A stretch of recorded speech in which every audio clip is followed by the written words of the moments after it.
საქართველოს მეხუთე პრეზიდენტთან შეხვედრა რამდენიმე წუთში დაიწყება. სალომე ზურაბიშვილის ახალ ოფისში უკვე მოვიდნენ შეხვედრაზე პოლიტიკოსები, ძლიერი საქართველოს ერთ-ერთი ლიდერი ბადრი ჯაფარიძე, კოალიცია ცვლილებისთვის ლიდერები ნიკა გვარამია, ელენე ხოშტარია, ერთიანობა ნაციონალური მოძრაობის თავმჯდომარე თინა ბოკუჩავა, სტრატეგია აღმაშენებლის ლიდერი გიორგი ვაშაძე, ასევე გახარია საქართველოსთვის პარტიის წევრი დიმიტრი ცკიტიშვილი, ფედერალისტებიდან თამარ ჩერგოლეიშვილი. ისინი ამ წუთებში იმყოფებიან უკვე სალომე ზურაბიშვილის ოფისში და რამდენიმე წამში დაიწყება შეხვედრა.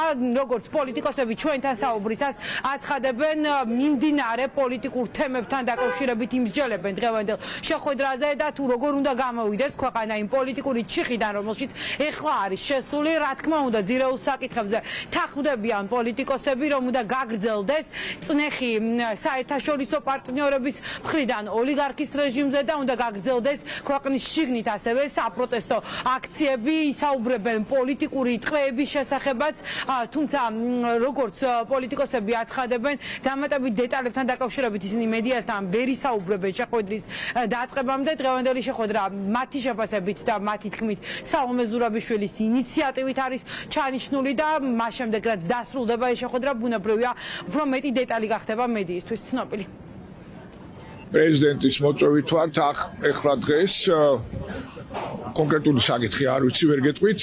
ქონდა ძალიან კარგი შეხვედრა წინა კვირაში დიპლომატებთან და ვფიქრობ, რომ ეს უნდა გავაგრძელოთ ერთად მუშაობა იმისათვის, რომ კრიზისიდან გამოვიდეს ქვეყანა, იმიტომ რომ ის რასაც თავაზობს ქართული ოცნება რეპრესიების გაძლიერებას, ეს პროტესტს ვერ ჩააცხობს, ეს პირიქით გაზრდის პროტესტს, ეს არ არის გამოსავალი კრიზისიდან. ყველას ერთად გვაქვს ძალიან ბევრი საქმე.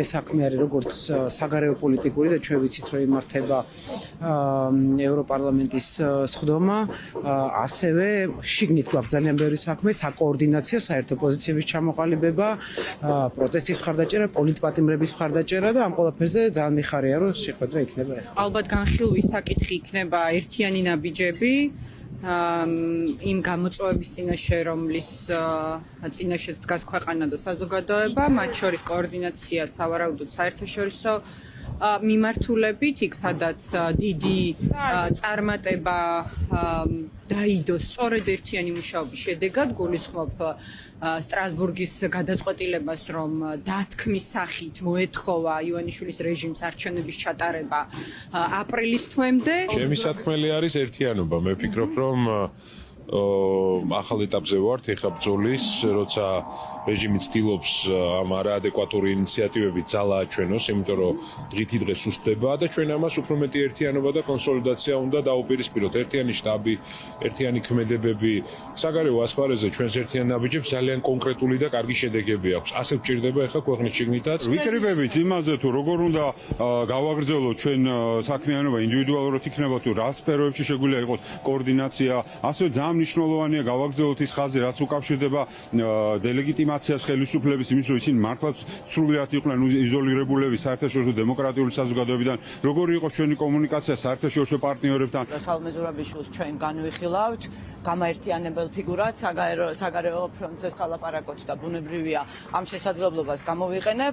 რაც შეეხება შიგნით კრიზისის დაძლევას, ამაზე ჩვენ ხშირად ვსაუბრობთ, ამას სჭირდება ოპოზიციურ პარტიებს შორის თავისუფალი კონკურენცია, შინაარსის გამოკვეთა, იმ საკითხებზე საუბარი, რაც მათივე კვლევით, ანუ NGO-ების კვლევით ხალხს აწუხებს.